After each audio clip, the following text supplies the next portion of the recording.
அடுத்த அமர்வு எழுத்தாளர் அம்பை குறித்து. எழுத்தாளர் அம்பை குறித்து பேசவிருக்கும் தி. பரமேஸ்வரி அவர்களை குறித்து அறிமுகம் செய்வதற்கு பலைவனல் அந்தர் அவர்களை மேடைக்கு வைக்கிறேன்.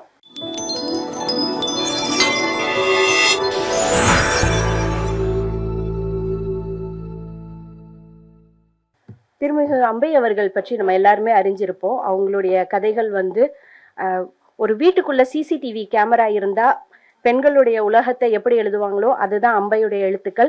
அந்த எழுத்துக்களை குறித்து யாரை பேச வைக்கலான்னு தோணும் போது எங்களுக்கு பரமேஸ்வரி அவங்க தான் முதல்ல ஞாபகம் வந்தாங்க.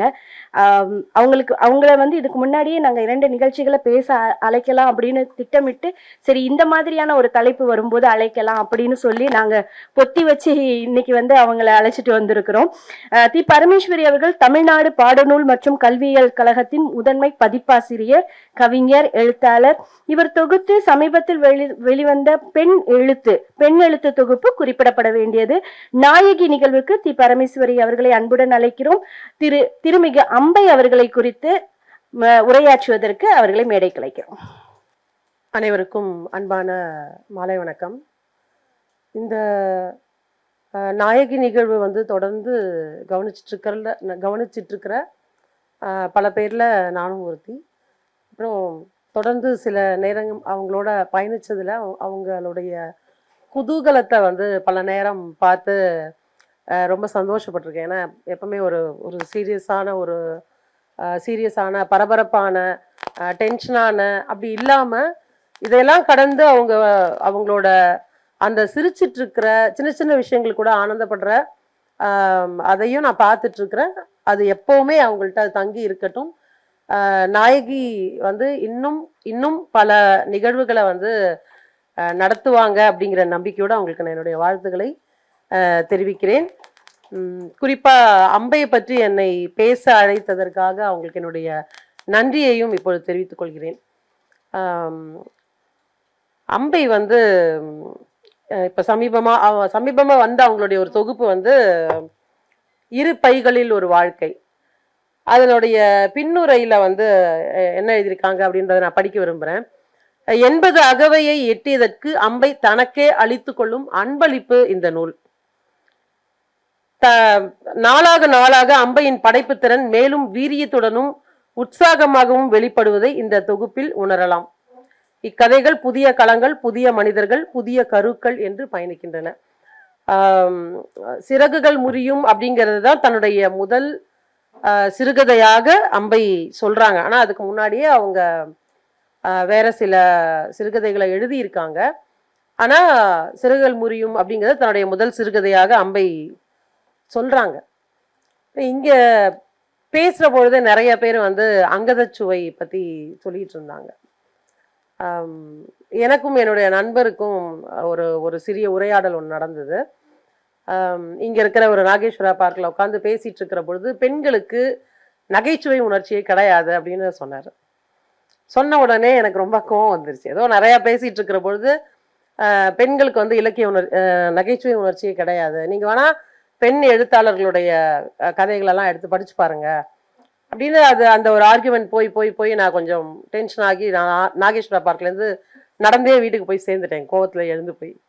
ஆனா நான் நடந்து போற போது நான் யோசிச்சுட்டே போறேன். ஒரு எழுத்தாளரையா யோசிச்சு இவங்க எப்படி எழுதியிருக்காங்க அப்படின்னு நினைக்கிற பொழுது எனக்கே கொஞ்சம் அந்த பக்கம் அவர் சொன்னது சரிதானோ அப்படின்னு சாஞ்சிருவேனோ அப்படின்னு தோணும் போது என்னை காப்பாத்தினவங்க அம்பை தான்.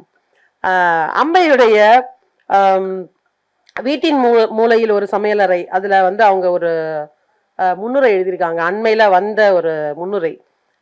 அதனுடைய ஒரு சின்ன ஒரு பத்தியை படிக்கிறேன். சில கதைகளை படிக்கும் பொழுது இதை நாம் எழுதியிருக்க கூடாதா என்று தோன்றும். அம்பையின் கதைகளை படிக்கும் பொழுது நல்ல வேளை இதை நாம் எழுதவில்லை என்று தோன்றுகிறது என்று நல்லிதயம் கொண்ட எழுத்தாளர் ஒருவர் எழுதிய ஒரே ஒரு விமர்சனத்துடன் சிறகுகள் முறியும் தொகுப்பின் கதை முடிந்தது. அவங்க அந்த வீட்டின் மூலையில் ஒரு சமையலறை அந்த புத்தகத்துல இதுக்கு முன்னாடி அவங்க எழுதின அதனுடைய ரொம்ப தொடக்க காலத்துல இருந்து அவங்க எப்படி எழுத வந்தாங்க அப்படிங்கிறது, அதோட தலைப்பை கதை பற்றி கதைப்பு அப்படிங்கிறது தான். அங்கேருந்து ஆரம்பிச்சு அவங்க எப்படி எழுத வந்தாங்க, முதல்ல என்ன கதைகள்லாம் எழுதியிருக்காங்க அதுக்கு என்ன மாதிரி விமர்சனம் வந்தது, அந்த காலத்துல அம்பை அப்படிங்கிற ஒரு எழுத்தாளர் எப்படி பார்க்கப்பட்டார்கள், அதுல இருந்து அவங்க அதுல ஆரம்பிச்சிருப்பாங்க. அந்த முன்னுரை முழுக்க தன்னைத்தானே பகடி செய்து கொள்ளுதல் தான். அவ்வளவு அந்த தன்னைத்தானே பகடி செய்து கொள்ளுதல் அப்படிங்கிறதுல அம்பை தன்னை மட்டும் பகடி செய்யல, யார் யாரெல்லாம் அப்பொழுது அவங்கள விமர்சனம் செய்தார்களோ எல்லாருக்கும் போற போக்குல ஒரு ஒரு அடி கொடுத்துதான் அதை அவங்க எழுதியிருக்காங்க. உங்களுக்கு அந்த மகிழ்ச்சியை நீங்க பெற வேண்டும் என்றால் அவங்களோட அந்த புத்தகத்தை வந்து அண்மையில லேட்டஸ்டா வந்த பதிப்பை வாங்கி நீங்க கட்டாயமா படிக்கணும். இதுவே வந்து அம்பையோடது எடுத்து பார்க்கிற பொழுது நிறைய பதிப்புகள் வந்திருக்கு. ஒரு சிறுகதை தொகுப்புமே அம்பையினுடைய சொற்கள்ல அவங்களுடைய அந்த சிறகுகள் முறியும் அப்படிங்கிற சிறுகதை தான் தன்னுடைய முதல் சிறுகதை அப்படின்னு அவங்க சொல்றதை எடுத்துக்கிட்டு நம்ம பார்க்கிற பொழுது, சிறகுகள் முறியும் அப்படிங்கிற அந்த கதையை வச்சுதான் அவங்களுடைய முதல் தொகுப்பு வருது.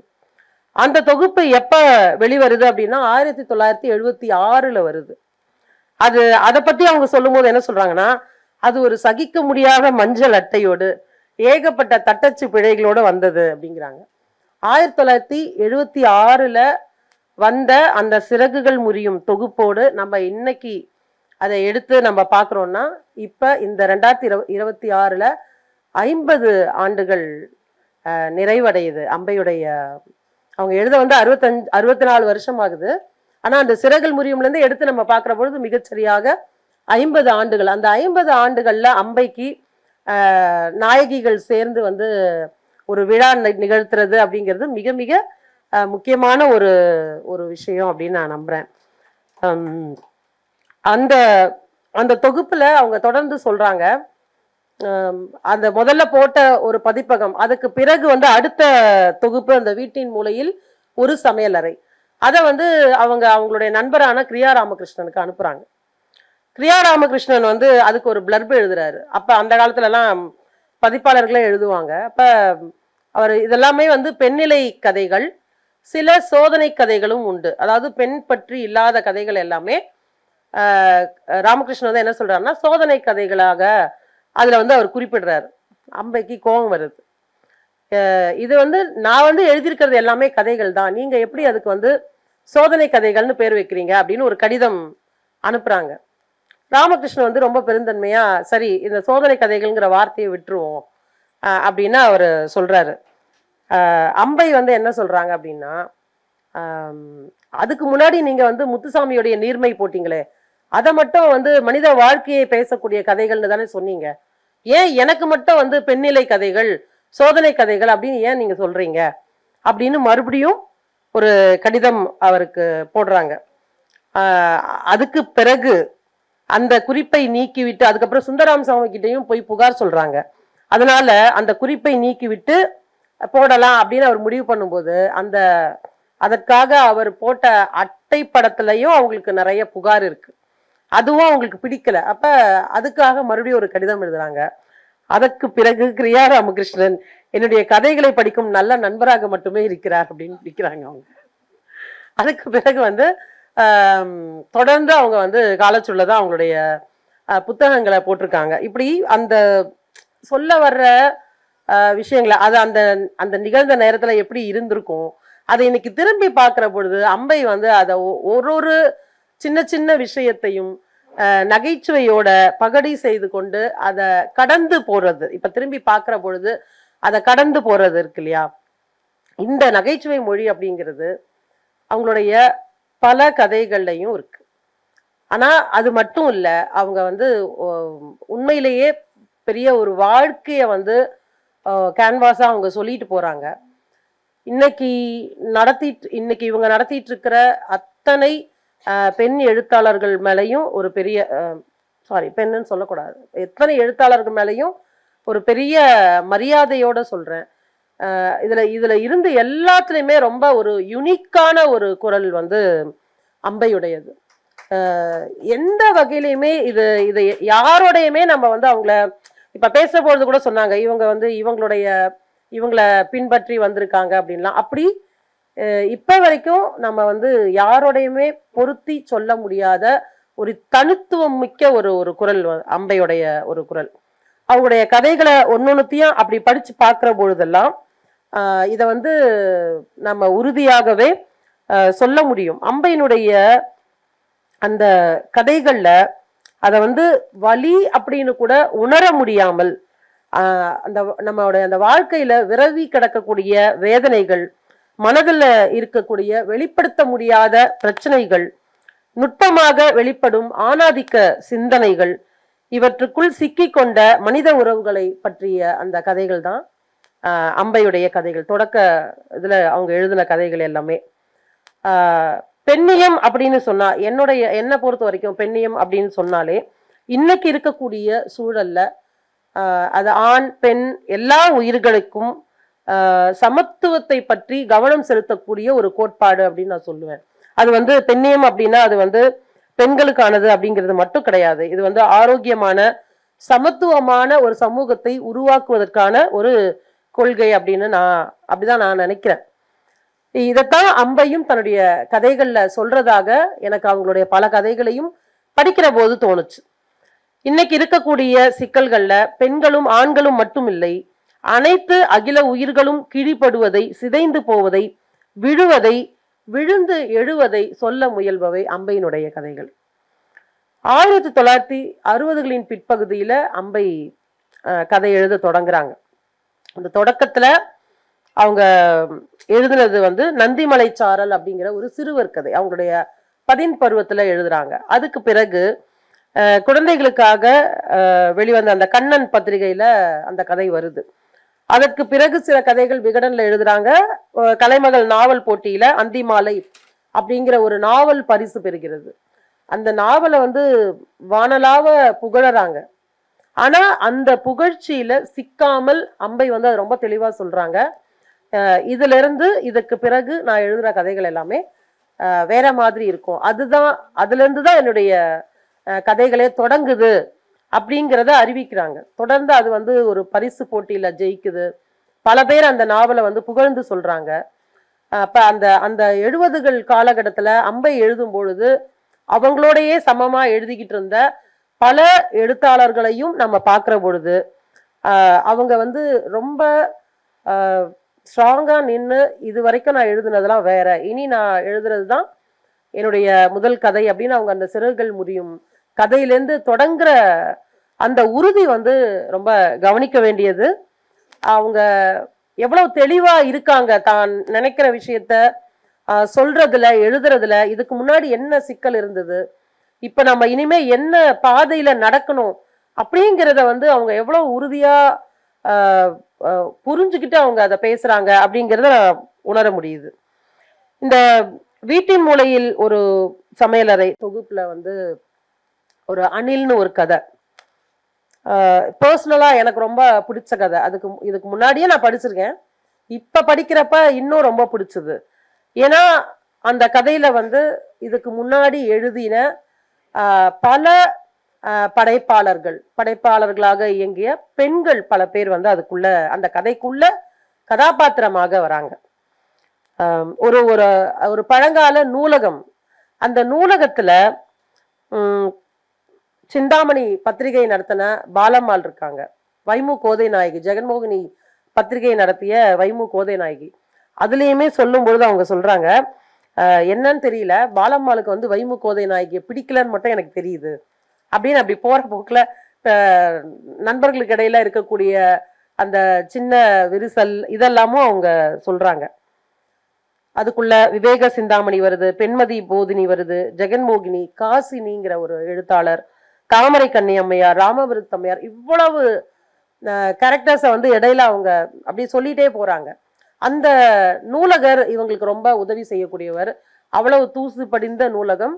அதுல இவங்களை தவிர வேற யாரும் இல்லை, ஒரு அணில் தான் இவங்க கூட துணையா இருக்கு. இந்த அணில் வந்து கூடயே வந்துகிட்டே இருக்கு. அந்த இவங்களுக்காக அவர் வந்து ஏணி போட்டு ஏறி புஸ்தகங்களை எடுக்கிறாரு. எல்லாமே வெறும் தூசும் தும்புமா யாரும் பயன்படுத்தாமல் இருக்கு அந்த புத்தகம். ஒரு கட்டத்துல அவர் ரொம்ப சலிப்பா சொல்றாரு, இதெல்லாம் வந்து வெறும் வெறும் பொம்பளைங்க புஸ்தகம்மா, இதெல்லாம் உங்களுக்கு வேணுமா அப்படின்னு அவர் கேட்கிறாரு. எனக்கு இந்த நூலகம், இந்த பொம்பளைங்க புஸ்தகம் அப்படின்னும் போது எனக்கு என்ன, இந்த பெண் எழுத்து தொகுப்பதற்காக பெற்ற அனுபவம் இருக்கு இல்லையா, எனக்கு கிட்டத்தட்ட ஒரு 2 வருஷம் முன்னாடியே கட்டுரைகள் கொஞ்சம் எடுத்து வச்சிருந்தேன். ஆனா அதுக்கு பிறகு நூலகத்துக்கு போக முடியல. என்னுடைய பணிச்சூழல் அதுல அப்படியே ஒரு பெரிய தொய்வு இருந்தது. அப்படி போய் தேடும் பொழுது அங்கே இப்பவும் அதே அதே தூசு தும்பு, அதுக்குள்ள வந்து தேடுறது. அம்பை தேடிய போது கிடைத்த புத்தகங்கள் கூட இப்ப கிடைக்கிறதுக்கு வாய்ப்பு இல்லை. நிறைய அழிஞ்சு போயிருக்கும். அப்ப எனக்கு அதை யோசிக்கிற போது தோணுச்சு, எவ்வளவு எழுத்தாளர்களுடைய எழுத்துக்கள் வந்து அழிஞ்சு போயிருச்சோ, இன்னைக்கு கிடைக்காம இருக்கும். அப்ப இருக்கிறதையாவது பாதுகாக்கணும் அப்படிங்கிற ஒரு எண்ணம் தான் தோன்றியது. இப்ப அது கடைசியில அந்த கதையில வந்து எப்படி சொல்லி முடிப்பாங்கன்னா, இந்த புத்தகம்லாம் இனிமே பயன்படாது, இதெல்லாம் யாரும் படிக்க மாட்டாங்க, இதையெல்லாம் பாதுகாக்க முடியாது, இதை மொத்தமா அழிச்சிடலாம் அப்படின்னு அரசு முடிவு பண்ணிருச்சு அப்படின்னு அந்த கதை வந்து முடியும். இந்த வீட்டின் மூலையில் சமையலறை கதையை வந்து நிறைய பேரு சொல்லி சொல்லி தேய்ச்ச கதை. ஆனா அதுக்கு முன்னாடி ஒரு மஞ்சள் மீனுங்கிற ஒரு கதையை நான் இங்க பகிர்ந்துக்கணும்னு விரும்புறேன். ஏன்னா அம்பை அப்படின்னாலே வீட்டின் மூலையில் ஒரு சமையலறை, எத்தனை தோசை சுட்டாங்க, அப்புறம் வெளிப்பாடு எத்தனை சப்பாத்தி சுட்டாங்க அப்படிங்கறது வந்து பல பேர் சொல்லியிருப்பாங்க. நானும் நிச்சயமா அதை சொல்லதான் போறேன். ஏன்னா அந்த சூழல் வந்து முழுக்க மாறிடுச்சா அப்படிங்கிறதும், அப்புறம் அதை படிக்கக்கூடிய ஒவ்வொருத்தருக்கும் அந்த கதைகள் கொடுக்கக்கூடிய அனுபவம், இது எல்லாமே இருக்கு. ஆனா இது மட்டும் இல்ல. அம்பையா மறுபடியும் அந்த ஒரு குடுவைக்குள்ளேயே அடைக்க தேவையில்லை அப்படிங்கிறதுக்காகவே மஞ்சள் மீனுங்கிற ஒரு கதை, ரொம்ப ஒரு ஒரு 2 பக்கம் உள்ள ஒரு சிறிய கதை. அதுக்குள்ள அவங்க அந்த கதையை வந்து எப்படி சொல்லிட்டு போறாங்க, ஒரு மீன்களை பத்தி தான் அவங்க தொடங்குறாங்க. கடல்ல போய் மீன் பிடிச்சிட்டு வர்றவங்களை பத்தி சொல்ல ஆரம்பிக்கிற அந்த அந்த கதைக்குள்ள ரொம்ப லாவகமா ஒரு அபார்ஷனான ஒரு ஒரு பெண் அந்த மீனை பார்க்கறதும், அந்த மீன் வந்து வாயை திறந்து துடிச்சிட்டு இருக்கிறது, இவ வந்து தன்னுடைய குழந்தைய நினைச்சுக்கிறது. அப்ப அந்த துடிக்கிற அந்த மீனை ஒரு மீனை எடுத்து அவங்க திரும்பியும் கடல்ல கொண்டு போய் சேர்த்துருவாங்க, அதுக்கு உயிர் கொடுக்குறாங்க அப்படிங்கிறது. ஆனா அந்த கதையை அவங்க எப்படி எழுதியிருக்காங்க அப்படிங்கிறது வந்து கண்டிப்பாக நீங்க படிச்சு தெரிஞ்சுக்க வேண்டிய ஒரு மிக முக்கியமான ஒரு கதை இந்த மஞ்சள் மீன் கதை. இந்த முன்னாடியே சொன்ன மாதிரி கிரியா ராமகிருஷ்ணனோ யாரோ நம்ம மதிக்கக்கூடிய மிக முக்கியமான எழுத்தாளர்கள் அல்லது பதிப்பாளர்கள் பொதுவாகவே அவங்களுக்கு எல்லாருக்குமே என்ன அப்படின்னா, பெண்கள் எழுதினாலே அது வந்து பெண்களுடைய கதைகள், அவர்களுடைய வாழ்க்கை பாடுகள் அப்படின்னு இருக்கு. அதுவே ஆண்கள் எழுதுற பொழுது அது வந்து சமூகத்தில் இருக்கக்கூடிய அவலத்தை தோலுரித்து காட்டுவதாக, சமூகத்தில் இருக்கக்கூடிய கதைகளை வந்து மனித வாழ்க்கையை, மானுட விழுமியத்தை பேசக்கூடியதாக இருக்கு. எப்படி அந்த மனம் வந்து தன்னை அறியாமலே அல்லது அறிந்தே கூட எப்படி அப்படி யோசிக்கிறாங்க அப்படின்னு எனக்கு தெரியல. பெண்கள் வந்து தொடர்ந்து பல்லாண்டுகளாக கதைகள் எழுதிட்டு தான் இருக்காங்க, பல்லாண்டுகளாக கட்டுரைகள் எழுதிட்டு தான் இருக்காங்க, நாவல்கள் எழுதிட்டு தான் இருக்காங்க. ஆனாலும் இவங்க வந்து மறுபடியும் ஒரு லேபிள் போட்டு அதுக்குள்ள அடைக்கிறது அப்படிங்கிறத தொடர்ந்து செஞ்சுக்கிட்டே இருக்காங்க. ஆனா அதுக்குள்ள இருந்து இந்த எந்த லேபிளுக்குள்ளேயும் அடங்காமல் தொடர்ந்து தன்னை வந்து புதுப்பிச்சுக்கிட்டே இருக்காங்க அம்பை. பெண்ணிலை கதைகள்னு இவங்களால லேபிள் பண்ணப்பட்ட அந்த கதைகள்ல இருந்து கடந்து பின்னாடி வந்து அவங்க துப்பறியும் கதைகள் எழுதுறாங்க. அது ரொம்ப ஆச்சரியமா இருக்கு.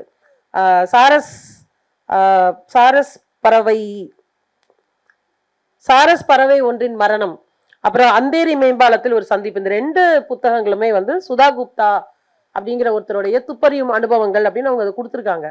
அப்ப துப்பறியும் கதைகள் எழுதுறாங்க. மாதிரி வேற வேற ஜேர்னல்ஸ் வந்து அவங்க எழுதி பார்த்துட்டு இருக்கிறாங்க. தொடர்ந்து அவங்களுடைய அந்த எழுத்துக்குள்ள அவங்க பல்வேறு விதமான மாற்றங்களை வந்து அவங்கள அறியாமலும் அறிந்தும் அவங்க செஞ்சுட்டே இருக்காங்க அப்படிங்கிறது நம்ம கவனிக்க வேண்டிய ஒரு விஷயம். இப்ப அந்த வகையில பாக்குற பொழுது இன்னைக்கு எழுதிட்டு இருக்கிற எழுத்தாளர்கள்ல மிக மிக முக்கியமான குறிப்பிட்டு சொல்ல வேண்டிய ஒரு படைப்பாளராக அம்பை தான் எனக்கு மனசுல நிக்கிறாங்க. இன்றைக்கு கொடுக்கப்படக்கூடிய அத்தனை விருதுக்கும் தகுதியான, ஆனால் எங்கேயுமே சொல்லப்படாமல் இருக்கக்கூடிய ஒருவராக அம்பை எனக்கு கண்ணில் படுறாங்க. சரி, நான் இப்போ வீட்டின் மொழியில் ஒரு சமையல் அறைக்கு வந்துடுறேன். எனக்கு அதை சொல்லியே ஆகணும். ஏன்னா இந்த நிலையில ஒன்றும் பெரிய மாற்றம் வந்து இந்த தலைமுறை வரைக்குமே வரல. ஒருவேளை அடுத்த தலைமுறையில அது மெல்ல மெல்ல இருக்கிறத நான் வந்து பார்க்க முடியுது. அந்த தொடக்க கதையிலேயே வந்து பாத்தீங்கன்னா, அந்த தொடக்கத்திலேயே கதையினுடைய தொடக்கத்திலேயே சும்மா போற ஒருத்தர் பாக்குறதுக்காக வர்றாரு.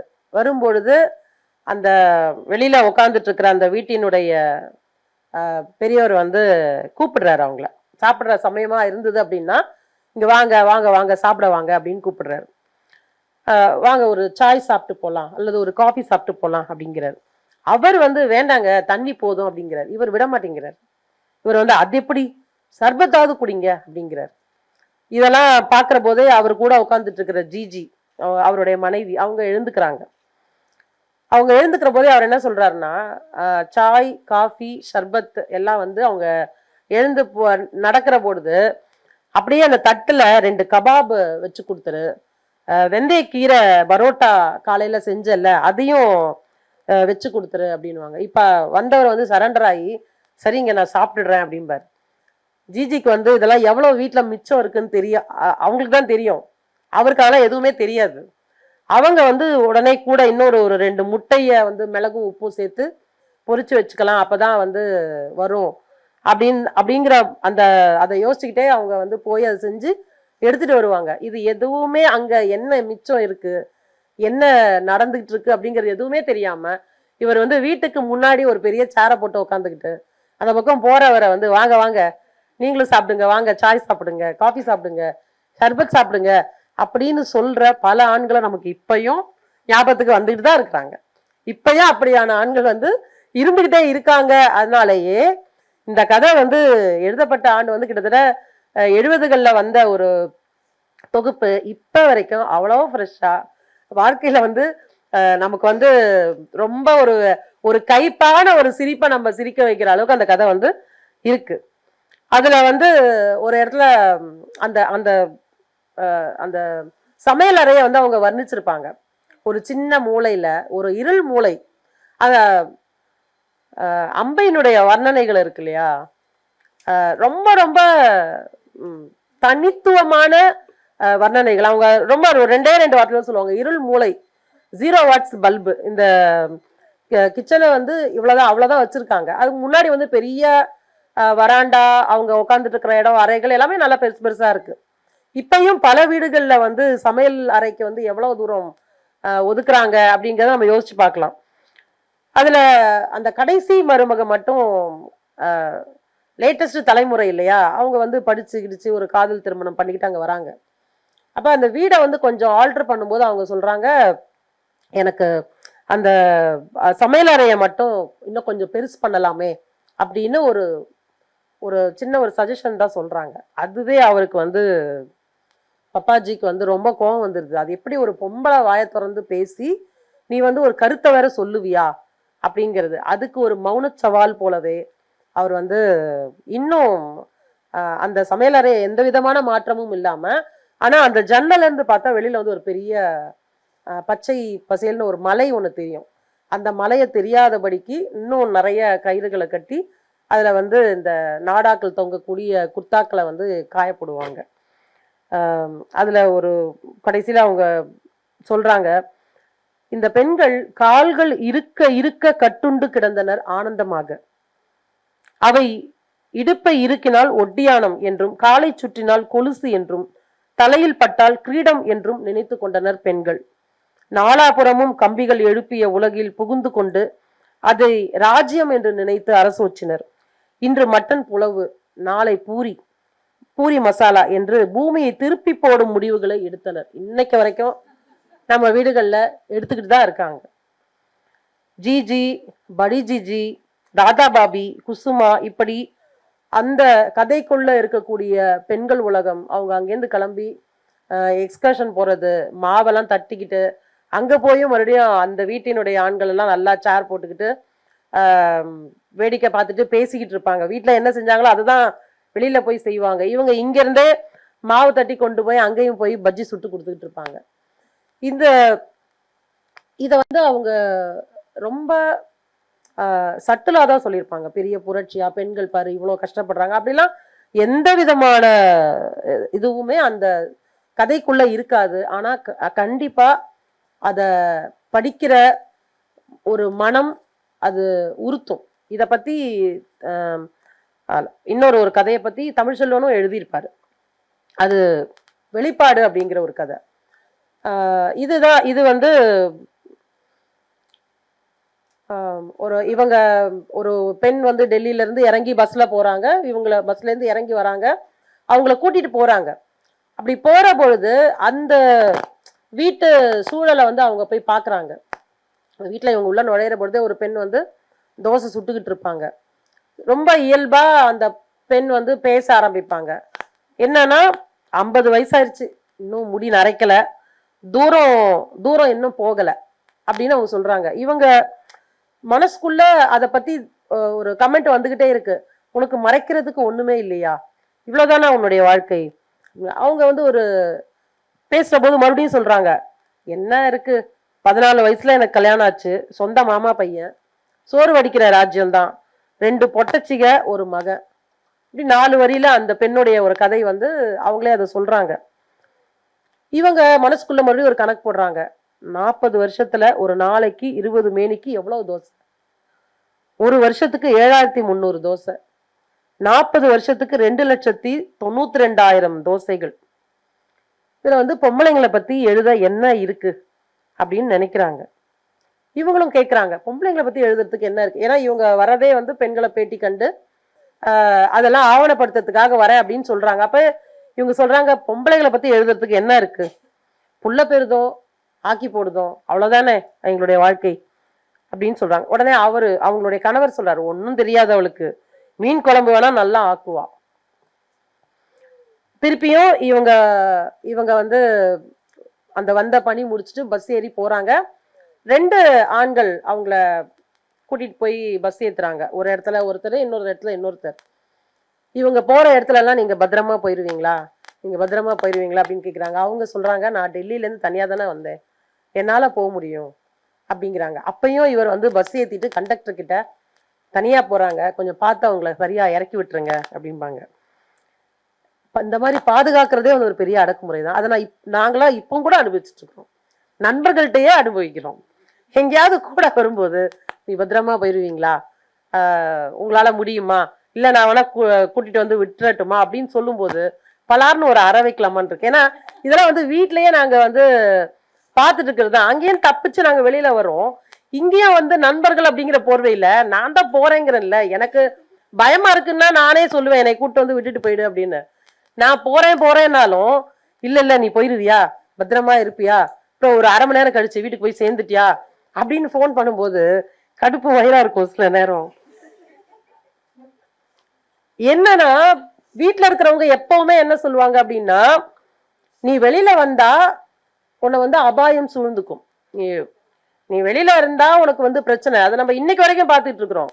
இன்னைக்கு வரைக்கும் நடக்கிற நிகழ்ச்சிகளுக்கு எல்லாமே சின்ன குழந்தையா இருந்தா கூட அந்த குழந்தை ஏன் ட்ரெஸ் பண்ணிட்டு போச்சு அப்படின்னு தான் கேட்பாங்களே தவிர, அந்த குழந்தைதான் தூண்டி விட்டுச்சுன்னு சொல்லுவாங்களே தவிர வேற மாதிரி யாரும் பேசுறதே கிடையாது. இது ஏன் நடக்குது, இதுக்கு என்ன பண்ணலாம் அப்படிங்கறத குறித்து இது வரைக்கும் நம்ம பேசவே ஆரம்பிக்கல. பெண் வெளியில வந்துட்டா அவளை வந்து அபாயம் சூழ்ந்துக்கும், அவள் பாதுகாக்கப்பட வேண்டிய பொருள் அப்படிங்கிறத நாம அறியாமலே, அது ஆண் பெண் எல்லாருக்கும் சொல்றேன் நான், இதை வேணும்னு செய்யறாங்கன்னு நான் சொல்லல, இதை வந்து ஒரு குற்றமாகவும் சொல்லல, நம்மை அறியாமலே நமக்கு அது வந்து புகட்டப்பட்டிருக்கு. ரொம்ப நேரம் தனியா இருந்தாலோ அல்லது ஒரு ஆளற்ற பாதையில நான் போனாலோ எனக்கு ஏதாவது பிரச்சனை வந்துருமா அப்படிங்கிற ஒரு எண்ணம் எனக்கு வருவதும், அப்படி ஒரு பெண் தனியா போகும்போது அவளை பாதுகாக்க வேண்டும், அது நம்முடைய கடமை அப்படிங்கிற ஒரு எண்ணத்தை ஆணுடைய மனசுல விதைக்கிறதும் இது காலகாலமாக செஞ்சிருக்கிற இந்த சமூகம் நமக்கு கற்று தந்திருக்கிற ஒரு விஷயம். ஆனா இப்பயும் அப்படி கேட்கிற பொழுது ரொம்ப கஷ்டமா தான் இருக்கு. இந்த இந்த இதுல வந்து இதுக்கெல்லாம் வேற மாதிரி, அதாவது வேற ஒரு இதுல சொல்லியிருக்காங்க இல்லையா, பெண்ணிலை கதைகள் தான் அவங்க தொடர்ந்து எழுதியிருக்காங்க, அல்லது பெண்களுடைய வாழ்க்கை தான் அவங்க தொடர்ந்து எழுதியிருக்காங்க அப்படின்னு. அப்படி இல்லாமல் நிறைய விஷயங்களை, நிறைய பார்வைகள்ல அவங்க வந்து கதைகளை சொல்லியிருக்காங்க. மிலேச்சன்னு ஒரு கதை, அதுல வந்து ஒரு நடுத்தர வர்க்கத்து குடும்பத்தை சேர்ந்த ஒரு ஒரு ஆண் ஒரு பெண், அவங்க வந்து ஒரு டெல்லி மாதிரியான ஒரு இடத்துல வந்து ஒரு பல்கலைக்கழகத்துல படிக்கிற பொழுது, மேட்டுக்குடியினர் வந்து படிக்கக்கூடிய ஒரு இடத்துல, குறிப்பா பிஹெச்டி படிக்கிறதுங்கிறதுலாம் வந்து இப்ப எல்லாரும் படிக்கலாம், ஆனா ஒரு காலகட்டத்துல வந்து அது வசதி உள்ள மனிதர்கள் மட்டுமே படிக்கக்கூடிய ஒரு படிப்பு. ரொம்ப கஷ்டப்பட்டு அவ்வளவு தூரம் வந்துடுறாங்க. அவங்க படிச்சு முடிச்சாதான் அந்த குடும்பம் தலையெடுக்கும் அப்படிங்கிற சூழல் இந்த பெண் வீட்லயும் இருக்கும், அந்த ஆண் வீட்லயும் இருக்கும். அப்ப அவங்க அந்த இடத்துல எப்படி பிழைக்கிறாங்க, எப்படி அவங்க வந்து மற்ற அந்த மேட்டுக்குடியினரோட அவங்களுடைய உறவு எப்படி இருக்கு, அதுக்குள்ள இருக்கவும் முடியல, ஆனா அதுக்குள்ள இருக்க அவங்க விரும்புறாங்க. அவங்க ஏற்கனவே இருந்து வந்தாங்க இல்லையா ஒரு வீடு, அந்த வீட்டுக்குள்ளேயும் அவங்களால தங்களை புகுத்திக்க முடியல, அந்த வீட்டுக்குள்ள அவங்க தங்களை புகுத்திக்கவும் விரும்பல. அவங்க ரொம்ப எளிதா போய் உட்காரக்கூடிய ஒரு இடத்துல அவங்களுக்கு போய் சேர விருப்பம் இல்லை, ஆனா அவங்க சேரணும் அடையணும்னு நினைக்கிற அந்த இடத்துல இருக்கிறவங்க இவங்களை சேர்க்கிறதும் கிடையாது. இந்த அந்த மிடில் கிளாஸ் மென்டாலிட்டி அப்படின்னு சொல்லுவாங்கல்ல, அந்த அந்த மனநிலையை வந்து அவங்க அந்த மிலேச்சன் அப்படிங்கிற ஒரு கதையில வந்து சொல்லியிருப்பாங்க. அதுல ஒரு அந்த தாழ்வு உணர்ச்சியில அந்த உழலக்கூடிய அந்த சாம்பு அப்படிங்கிற ஒரு கேரக்டர், ஆனா தான் இருக்கக்கூடிய நிலை என்ன, தன்னுடைய வாழ்க்கையை தான் எப்படி அமைச்சுக்கணும் அப்படின்னு ரொம்ப தெளிவா பேசக்கூடிய ஆரத்திங்கிற ஒரு பெண். இந்த ரெண்டு பேரும் கடைசியா பேசிக்கொள்ளக்கூடிய உரையாடல், அது வந்து அவங்க வாழ்ந்த இடத்துல இருந்தும் அவங்க இப்ப இருக்கிற இடத்துலயும் அந்நியப்பட்டிருக்கிற அந்த துயரத்தை வந்து அந்த அந்த கதையில வந்து அவங்க சொல்லியிருப்பாங்க. அதுக்கப்புறம் அம்மா ஒரு கொலை செய்தால், ரொம்ப ஒரு முக்கியமான ஒரு கதை. பெண் வந்து வயதுக்கு வருவது, தன்னுடைய உடலே வந்து அவளுக்கு ஒரு துயரமா இருக்கிறது, அது வரைக்கும் தன்னை கொண்டாடின அம்மா வந்து திடீர்னு ஏன் நம்மள வந்து திட்டுறாங்க அப்படின்னு அந்த ஒரு குழந்தை நினைக்கிறது. இன்னைக்கு நீங்க எந்த பெண் குழந்தை எடுத்துக்கிட்டாலும் சைல்ட்ஹுட் ட்ராமா அப்படின்னு கேட்டு பாருங்க, சொல்லுவாங்க. ஏன்னா அந்த சைல்ட்ஹுட் ட்ராமாங்கிறது வந்து குடும்பம் அந்த பெண்ணுக்கு கொடுக்கக்கூடிய தொடக்க கால பரிசு. பல பேரை வந்து கடைசி வரைக்கும் அந்த சைல்ட்ஹுட் ட்ராமால இருந்து வெளியில வர முடியாமலே தான் வெளியில வர்றதுக்கான ஒரு ஒரு ஸ்ட்ரகிள்லயே தான் அவங்க இருக்காங்க. இது மாதிரியான தொடர்ந்த பல கதைகளை வந்து அம்பை எழுதியிருக்காங்க. நவீன தமிழ் இலக்கியத்தில் 60-70களில் ஒலித்த முதல் பெண் குரல் அம்பையுடையது அப்படின்னு சொன்னா, இப்ப வரைக்கும் ஒலித்து கொண்டிருக்கக்கூடிய தனி குரல் அப்படின்னும் அம்பையுடைய குரலை நான் சொல்லுவேன். அதை வந்து பெண் கோபத்தின் முதல் வெளிப்பாடு அப்படின்னு சுந்தரராம சுவாமி சொல்றாரு. அது வரைக்கும் எழுதிட்டு வந்த ஆண்களுடைய உலகம் வண்ணமயமானதாக, உணர்ச்சிகரமானதாக, நல்ல வர்ணனை மயமானதாக இருக்க அறிவார்த்தமான கேள்விகளோடு கிளம்பி வந்தார் அம்பை. அதுக்குள்ளேயும் உணர்வு பெருக்கு இருக்கு, ஆனா அதனோடு அறிவார்த்தமான கேள்விகளோடு அது சரிவிகிதமான விஷயமாக கலந்து அவங்க கிளம்பி வந்தாங்க. இந்த கதைகள்ல நான் ரொம்ப முக்கியமா பார்த்தது அம்பையினுடைய வர்ணனைகள். நம்ம யார் எழுதியிருந்தாலும் இருக்கலாம், ஒரு பெண்ணை வர்ணிக்கிறது அப்படின்னு சொன்னாலே கூர்மையான நாசி, நீண்டு அகன்ற கண்கள், நல்ல செவ்வரியோடிய கண்கள், அல்லது குறிப்பா வெள்ளையான நிறம், இப்படி இப்படி இப்படி எழுதக்கூடிய பல கதைகளை நம்ம வந்து சொல்ல முடியும். நம்மளே ரசிச்சு படிக்கவும் படிச்சிருக்கோம். ஆனா அம்பை வந்து ஒரு ஒரு கர்ப்பிணி பெண்ணை வந்து ஒரு ஒரு கதையில வந்து வர்ணிப்பாங்க. அம்பையுடைய பல கதைகள்ல பெண்களுடைய அந்த அடி வயிற்றில் இருக்கக்கூடிய கோடுகளையும் அவளுடைய உடல்ல இருக்கிற கீறல்களையும் அவங்க பேசுறாங்க. எந்த ஒரு இடத்துலயுமே ஒரு அவங்க வந்து கேரக்டர்ஸை இந்த மாதிரி அவங்க வர்ணிக்கவே இல்லை. ஒரு ஒரு இடத்துல அம்பை சொல்றாங்க, ஒவ்வொரு பெண்ணும் இன்னொருத்தியின் கண் அடியில் உள்ள கருவட்டங்களை தடவ வேண்டும், பிரசவ கோடுகளில் உள்ளங்கைகளை வைக்க வேண்டும், புடைத்த நரம்புகளில் விரலை வைக்க வேண்டும், வெடித்த கால்களை கைகளில் ஏந்த வேண்டும், யோனியில் முகம் பதிக்க வேண்டும். இப்படி வன்முறைக்கும் வன்புணர்ச்சிக்கும் ஆளாக்கப்பட்ட பெண்ணுறுப்புகள் மீது மிகுந்த கருணையோடு அம்பை எழுதியிருக்கிற இந்த வரிகளை வந்து வேற யாராலையும் யோசிக்க கூட முடியாது. அது வந்து அம்பையினுடைய ரொம்ப ஸ்பெஷல் அப்படின்னு நினைக்கிறேன். இப்போ கதைகள் மட்டும் இல்லை, அம்பை வந்து ஸ்பேரோ அப்படிங்கிற ஒரு அமைப்பை வச்சு தொடர்ந்து அவங்க வந்து பெண்களுடைய குரலை வந்து பதிவு பண்ணிட்டே இருக்கிறாங்க. அது ரொம்ப ரொம்ப முக்கியமான விஷயம். இப்போ தீபா சொன்னாங்க இல்லையா, ஓல்டு வைன், அது இனிமேதான் தெரியும் அப்படின்னு. கிட்டத்தட்ட 85ல் தொடங்கினது ஸ்பேரோ. இப்போ வரைக்கும் அவங்க அதை தொடர்ந்து பண்ணிட்டே இருக்காங்க. இன்னமும் கூட நாம வந்து அதனுடைய முக்கியத்துவத்தை எந்த அளவுக்கு உணர்ந்திருக்கோம் அப்படின்னு தெரியல. அப்ப ஸ்பேரோல இருந்து அவங்க வந்து ஒரு 2 புத்தகம் கொண்டு வந்திருக்காங்க. அதுல வந்து ஓவியம், நாடகம், நடனம், பாரம்பரிய கலைகள், இப்படி எல்லா இடங்கள்லையும் செயல்பட்டு கொண்டே இருக்கக்கூடிய பெண்களுடைய குரல்களை அவங்க வந்து பதிவு பண்ணியிருக்காங்க. அதனுடைய அந்த இடையறாத உழைப்பினுடைய ஒரு சின்ன துளியை வந்து நான் பார்த்தேன். ஒரு முறை அம்பையோட தங்கி இருந்தேன். அவங்க வந்து அதுக்கு முன்னாடி நாள் எங்கேயோ நேர்காணல்லாம் பண்ணிட்டு ஆவணங்கள்லாம் கொஞ்சம் கலெக்ட் பண்ணிட்டு வந்திருக்காங்க. நான் வந்த பிறகு என்னோட தான் உட்காந்து அவங்க பேசிக்கிட்டு இருந்தாங்க. கிட்டத்தட்ட இரவு ரொம்ப நேரம் பேசிட்டு இருந்தோம். ஆனா காலையில எனக்கு முன்னாடியே எழுந்து அவங்க அதுக்கு முன்னாடி செய்த அந்த நேர்காணல், அந்த ஆவணங்கள் எல்லாத்தையும் ஒரு பெரிய ப்ரௌன் ஷீட் போட்டு ஒவ்வொன்றா எடுத்து அதுக்குள்ள அவங்க பேக் பண்ணிக்கிட்டு இருக்கிறாங்க. அப்பதான் நான் வந்து பார்த்தேன். முழுக்க அழகா பேக் பண்ணி அதை இங்கிருந்து அவங்க கொரியர் பண்ணி அனுப்பிடுவாங்க. இதெல்லாம் செய்யற பொழுது நம்ம அம்பையினுடைய வயசு என்ன அப்படிங்கிறத பார்க்கணும். இவ்வளவு வேலைகளையும் தொடர்ந்து செய்து கொண்டே இருக்கக்கூடிய, தொடர்ந்து பதிவு செய்து கொண்டே இருக்கக்கூடிய அம்பையினுடைய இத்தனை செயல்பாடுகள். அப்புறம் சரோஜா ராமமூர்த்தியினுடைய கதைகளை தொகுத்து கொண்டு வந்திருக்காங்க. இப்ப அண்மையில ஆர்.எஸ். சுப்புலட்சுமியினுடைய வாழ்க்கை வரலாறை வந்து பறந்து இந்த புத்தக கண்காட்சியில ஒரு 4 இடங்கள்ல போய் அவங்க வெளியிட்டுட்டு வந்தாங்க, தமிழ் ஆங்கிலம் 2த்துலயுமே. இது மாதிரி அம்பை வந்து தொடர்ந்து செயல்பட்டு கொண்டே இருக்கக்கூடிய அந்த அந்த செயல்பாடை வந்து உண்மையிலேயே ஒட்டுமொத்தமா இன்னைக்கு இந்த கூட்டத்துக்காக அப்படின்னு பாக்குற பொழுது ரொம்ப பேராச்சரியமாகவும், உண்மையிலேயே எனக்கு வந்து பல இடங்கள்ல எனக்கு கண்ணில் தண்ணியே வந்தது. இதை வந்து பாராட்டுறாங்களா இல்லையா அப்படிங்கிற எதுவுமே இல்லாம அம்பை வந்து அதை செஞ்சுட்டே இருக்காங்க. அவங்களுடைய முன்னுரையில ஒரு 2 வரி அவங்க சொல்றாங்க. அதை மட்டும் நான் படிச்சு என்னுடைய உரையை வந்து நான் நிறைவு பண்ணிடுறேன். எட்ட பறந்த ஒரு குருவி, அது ஊர்க்குருவிதான், அதற்கு பருந்தாக வேண்டும் என்றெல்லாம் பெரிய ஆசை ஏதும் இல்லை. ஆனால் வானம் வரை பறக்க மனம் கொள்ள ஆசை. இன்னும் அது வானை தொட பறந்து கொண்டிருக்கிறது. இலக்கிய உலகில் என் வாழ்க்கை குறித்து மிகச் சுருக்கமாக எழுத சொன்னால் அது மேலே கூறியிருக்கும் குருவியின் கதை போல்தான் இருக்கும்.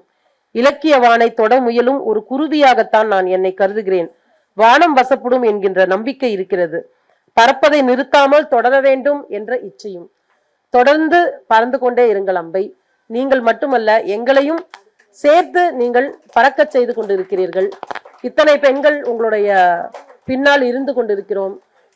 இன்னைக்கு வரைக்கும் எழுத வந்துகிட்டு இருக்கிற புதிய பெண்களை எல்லாம் கேட்டீங்கன்னா அம்பை வந்து அவங்களுக்குலாம் ஏதோ ஒரு வகையில நட்பாயிருப்பாங்க. அதை வந்து ரொம்ப ஆச்சரியமான ஒரு விஷயம். அவங்களுக்கு எந்த விதமான மனத்தடையும் இல்லாம தொடர்ந்து எல்லார்கிட்டையும் அவங்க போய் பேசுறது, தொடர்ந்து அவங்களோட உரையாடி தன்னை புதுப்பிச்சுக்கிட்டே இருக்கிறது, இது எல்லாமும் அம்பையை போல வேற ஒரு எழுத்தாளர் இல்லை அப்படின்னு என்னை சொல்ல வைக்குது. மிக நன்றி.